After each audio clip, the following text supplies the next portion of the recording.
अस्सलाम वालेकुम। अच्छा स्टूडेंट्स, हम आईसीएसबी के बारे में वीडियो बना रहे हैं, तो आईसीएसबी की आपके भी नोट्स बन जाएंगे खुद ही, ठीक है। आईसीएसबी, ठीक है।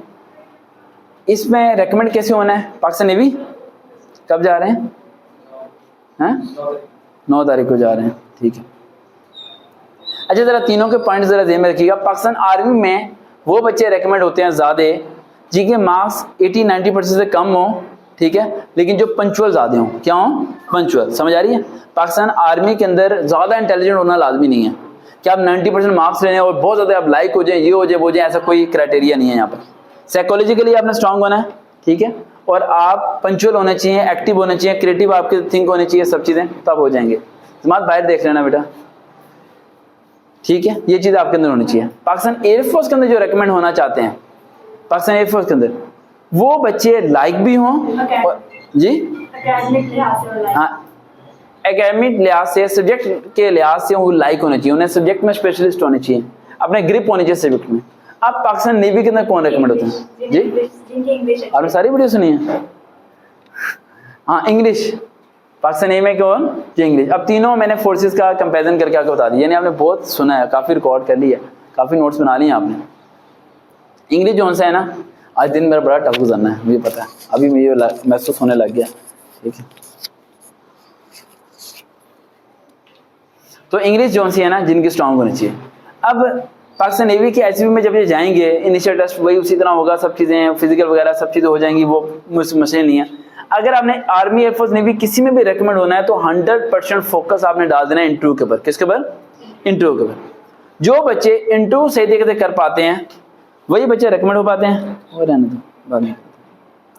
जो बच्चे इंटरव्यू कर पाते हैं वही बच्चे जो से है ना रेकमेंड हो पाते हैं, बाकी बच्चे रेकमेंड नहीं हो पाते। इंटरव्यू में जितनी ग्रिप आप कर सकते हो करो। अब इंटरव्यू के लिए मैं 5 पॉइंट्स दे रहा हूँ आपको, बेटा ये लिख लो, आप भी लिख लो पॉइंट, ये माइंड में लिख लो, कॉपी है नहीं किसी को ऐसा एक्स्ट्रा ये दे देते हैं आपको, निकाल लो कॉपी, लिख लो बेटा पॉइंट, फिर बाद में रिपीट करना मुश्किल हो जाता है। बेटा एक बच्चा यहाँ आके बैठ जाए, बेटा सजील आप अंदर आ जाओ।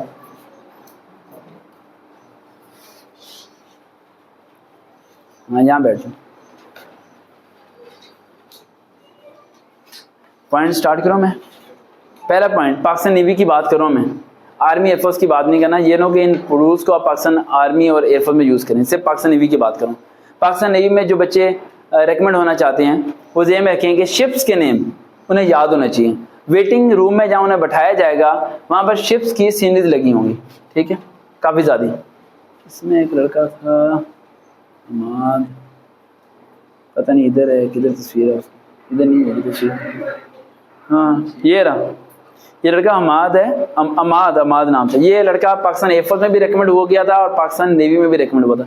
ये लड़के की मैंने तैयारी की 2013-14 की बात है, राइट। उस टाइम मेरा रिकॉर्ड बना था पाकिस्तान में, पहली बार जब मैं मशहूर हुआ था। 12 बच्चों को तैयारी करवाई थी और 11 बच्चे मेरे रेकमेंड हुए थे।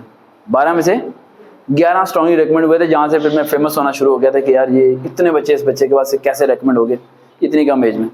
तो ये दो जगह रेकमेंड हुए थे, एयरफोर्स में भी रेकमेंड हो गए थे, नेवी में भी रेकमेंड हो गए थे, और दो रेकमेंडेशन लेटर लेके मेरे पास ऐसे खड़े हुए थे पिक्चर्स में, वीडियोस में, कि सर आप बताएं हमने जाना क्या है। लोगों के पास एक नहीं है, 2 जॉब्स हैं। और अभी भी एक लड़का अब्बास और डिफरेंट ऐसी जॉब्स स्टूडेंट अभी मेरी जिंदगी में अभी ऐसे 8 मंथ के अंदर जो 3 जगह रेकमेंड हुए हुए हैं स्ट्रांगली।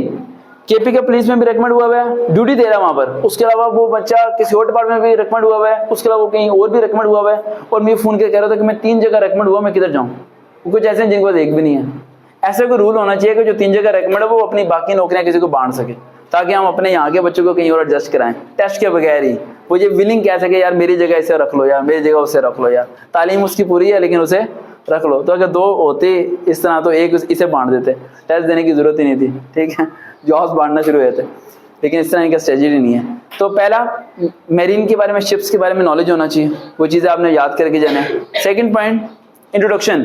पाकिस्तान नेवी के अंदर कभी भी आईएसबी के अंदर आपने शॉर्ट इंट्रोडक्शन नहीं देना, हमेशा लॉन्ग इंट्रोडक्शन देना है। और नेवी की बात हो रही है, लिख लो आप, क्योंकि नेवी में आपने अप्लाई तो करना है ना।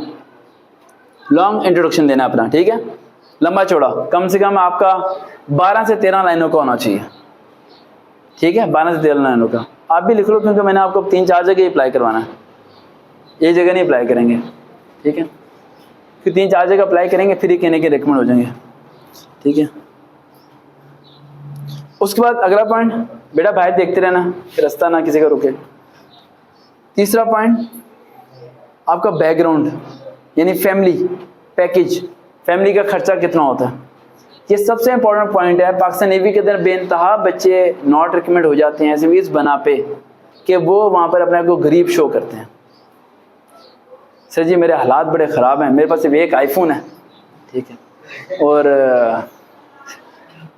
एक 125 है, 2 करोला हैं और 3 कनाल का घर है, लेकिन मैं बहुत गरीब हूँ सर, ठीक है, मेहरबानी करके मुझे रख लें। मेरे माँ बाप की ख्वाहिश थी कि मैं रिकमेंड हो जाऊँ।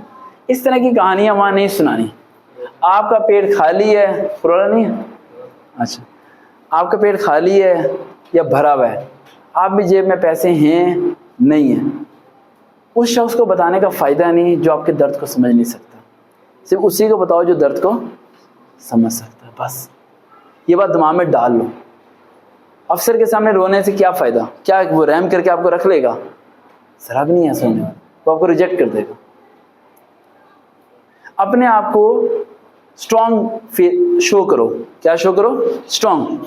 आप लोगों ने आईएसबी के फॉर्म के अंदर जो सैलरी वगैरह लिख दी है, फादर की जो खर्चे वगैरह लिख दिए हैं, उसी आईएसबी के फॉर्म को 2 बार याद करके चले जाना, बल्कि उसकी 2 फोटो कापियां कर लेना ताकि उसे बार बार आप याद कर सको, क्योंकि उसी में से मैक्सिमम क्वेश्चन आने हैं।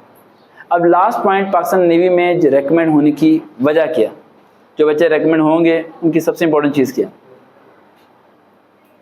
पाकिस्तान नेवी में वो बच्चा सबसे इजीली रेकमेंड हो जाएगा जो उसके हर सवाल का जो जवाब देने की कोशिश करेगा। पाकिस्तान आर्मी में क्या होता है, मैं तीनों को जरा कंपैरिजन कर दूं ताकि आपके माइंड में तीनों के स्केच रहें। पाकिस्तान आर्मी में आपको एक सवाल नहीं आता, आप उसका गलत जवाब देते हैं, वो देता है यार कॉन्फिडेंस है, रख लेते हैं। आप सॉरी बोलते हैं, आपको नहीं रखते।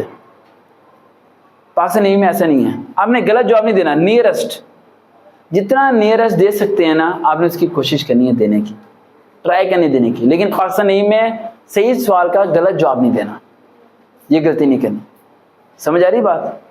तो ये ध्यान रखना, आप लोग पाकिस्तान का मैप याद करके जाएं, मेरीन के बारे में पढ़ के जाएं, ग्लॉसरी पढ़ें, आप पाकिस्तान नेवी की वेबसाइट पर जाएं, उनके इंट्रोडक्शंस पढ़ें, उनकी डिस्क्रिप्शन पढ़ें, आप जिस पोस्ट के लिए अप्लाई किया उस पोस्ट के बारे में डिटेल पढ़ें, उसकी कितने मंथ की ट्रेनिंग होती है, उसकी पोस्टिंग कहाँ होती है, नेवी के हेडक्वार्टर कहाँ है, ब्रांचेस कहाँ हैं इनकी, कितने इनके सालों पोस्टिंग, उसकी नेवी का जितना नॉलेज आप ले सकते हैं ना आप लें, क्योंकि आपने उसने आपसे अपने डिपार्टमेंट के मतलब ही पूछना है, ज़्यादा बाहर की बातें उसने आपसे नहीं पूछनी, पॉलिटिकल कोई बात आपने नहीं पूछनी।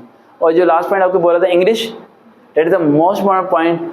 इंटरव्यू इंग्लिश में भी हो सकता है, उर्दू में भी हो सकता है, लेकिन इंग्लिश में ग्रिप रखें ताकि आप पाकिस्तान नेवी के इंटरव्यू को पास कर सकें।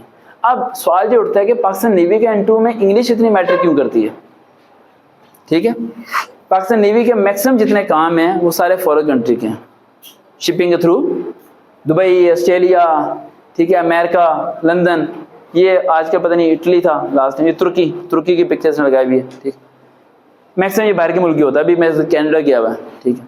तो जिसकी इंग्लिश ज़्यादा स्ट्रांग होती है उसी को प्रेफर करते हैं, क्योंकि उनका सारा वास्ता फॉरेन कंट्री के लोगों से पड़ता है। समझ आई? तो इंग्लिश को जितना स्ट्रांग कर सकते हो आप करो। उसे स्ट्रांग करने का आसान सा तरीका है, घर में कोई बंदा ढूंढ लो जो आपसे गलत इंग्लिश में बात करे और आप भी उससे इंग्लिश में बात करते रहो, लेकिन वो आपसे बात लाजमी करे। कम्युनिकेशन स्ट्रांग होनी चाहिए और आपके बोलने के अंदाज आपकी फेस के साथ, आपकी बॉडी के साथ मैच करें, तो ताकि आप उस चीज़ को अच्छे तरीके से अवेयर कर सकें। देखते रहें चैनल सर वकार भाई, दोबारा मुलाकात होगी। अल्लाह हाफिज़।